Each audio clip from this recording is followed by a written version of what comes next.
Yesterday, the official Dyinglight Twitter account posted this tweet right here. It'll take about 500 hours to complete their game. Now naturally, people lost their minds because in today's gaming industry, we're nickel and dimed for damn near everything, and we're even now getting groomed to pre-order alpha builds. So how dare they give us too much shit to do? To be the first devs in a while to really justify that $60 price tag? I mean, who the hell do they think they are? Well, don't worry, they kind of are talking out of their ass. They had to come out and clarify that the 500-hour mark is related to maxing out the game, finishing all the quests, endings, and exploring every part of the world. That includes obviously the multiple endings and so on and so forth. If you are a casual player, you can beat the story in less than 100 hours, including a little exploration, which the game should be triggering you to give into your curiosity. But I mean, a little under 100 hours by itself is extremely impressive, considering the original game's story was very linear, especially compared to what this sequel is meant to be, but that was able to be completed in about 20 hours flat. I think I actually beat it in 12 to 15, just completing the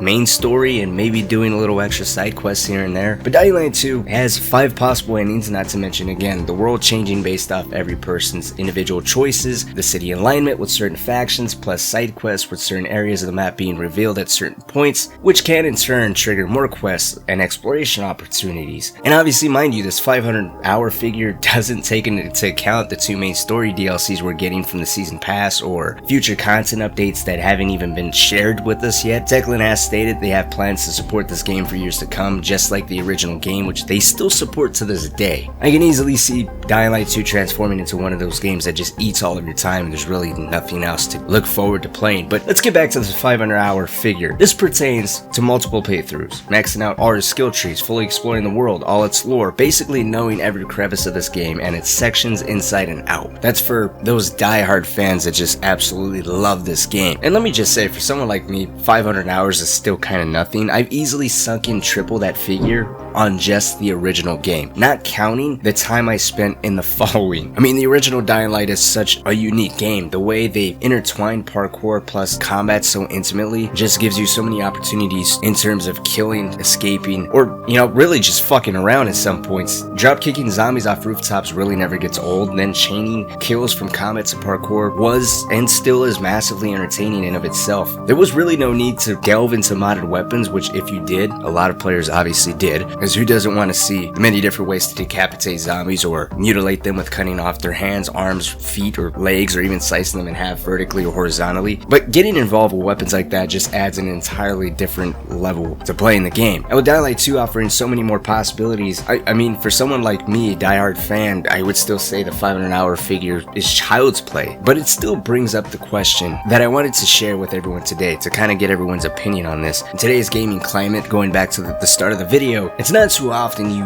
have developers that have a really good standing with their community that can almost do no wrong. We're kind of at a point where no matter what, people naturally have their guard up with developers trying to nickel and dime us for everything, which sometimes comes from the publishers. But a prime example of people being split on this is, let's take Techland and the support of the original game. You know, that game came out all the way back at the start of 2015. Techland has given this game so many free updates, it's staggering. The game was alive and came out during a time where loot boxes was a massive thing. They could have easily taken advantage of those of us who were diehard fans, implemented some type of loot box system, made a lot of money, and I guarantee you there'd still be some people that would more than happy to pay, especially if Techland went the route of trying to play the all-small developer needs to get some type of support for these quote-unquote free updates that they could have made even smaller. And some people, like I said, would have been perfectly fine with that, but they never did. Instead, they dropped these little cosmetic packs that cost a few dollars. They'll include an outfit, maybe a new blueprint or 2 or 3, and that was it. Some people, like myself, are more than happy to justify all these free content updates and buy as many of these cosmetic items just for the sake of it. You know, I bought plenty of those both on PC and on console just to support Techland as much as I can. And then you have the other people that are just saying Techland's being greedy. They're trying to get money out of your pocket any way they can with all these stupid ass cosmetic drops. Why can't it be free, or why can't they be bundles with multiple items in this pack? You're obviously never going to please everyone, but what I'm saying is, even with Techland, who has a phenomenal track record with their community, there's still those that have something to bitch and complain about. So in this climate where you already have your guard up, as consumers in general, not talking specifically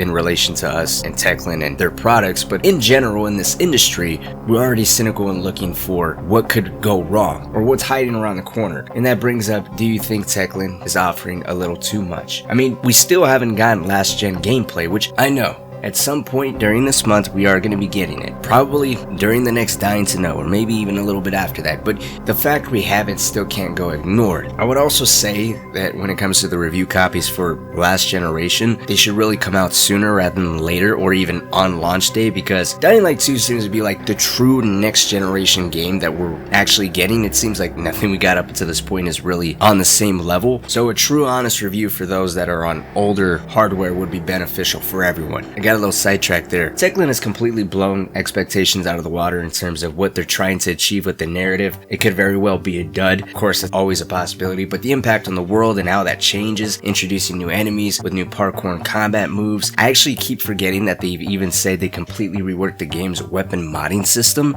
I mean, this is more than just the sequel. They're offering so much more content and so many more ways to play and experience this game. Everything I've seen looks phenomenal, but I still have a lot of questions that, you know, some people are also flipping around and turning into potential negatives. Like in terms of the weapon modding system, people are worried that weapons are going to break too easily, and that in turn is going to force you to try and find ways to repair it rather than actually killing and scavenging for blueprints and other stuff that to these people are less fun. But I think they're not focusing on the big thing, which is in the original game. Yes, we're going to keep doing these references. The fun in that wasn't so much finding a powerful weapon at the start. It was more leveling up your power and agility, finding those moves early on that really synergized and worked together, so that way you can upgrade those skill trees simultaneously. And then you hit a point where you actually find weapons, so now you have two ways you can use your body, whether that be drop kicking, vaulting, sliding, just kicking, grappling, stomping, or using an actual blunt force or sharp object to kill. You know, it's not so much about the weaponry, it's more how you use your environment and really your body to your advantage. Anyways, let me know what you think. I found this interesting because, you know, every tidbit of information that they're dropping, and especially with this 500-hour mark on top of all that, it seems like this is going to be an incredibly massive game that I don't think anyone was really expecting. Yeah, I said this before and I'll say it again. When you think Dying Light prior to what we're hearing about Dying Light 2, Dying Light was more a game that was fucking terrifying at night, but during the day, and even at night if you had the balls, was fun. You know, you had ways in escaping and even killing, back to drop kicking zombies off rooftops. You know, that satisfaction never ends. But of course, I'm gonna pass this on to you guys. What do you think about this 500-hour mark? Do you think this is accurate? Are you excited for that? Or are you just gonna complete the main quest and try to explore and do second playthroughs later down the line? Let's talk. And then, like always, in case you guys may be trying to find some co-op players once this game finally drops, yes, it is 4-person co-op, maybe consider joining the Discord. A lot of people have been joining over these last few days in anticipation of this game, so come launch day, maybe you'll have a full group of players to experience this game with. But like always, my name is Cynic. Thank you all so much for watching, and until next time, see y'all later.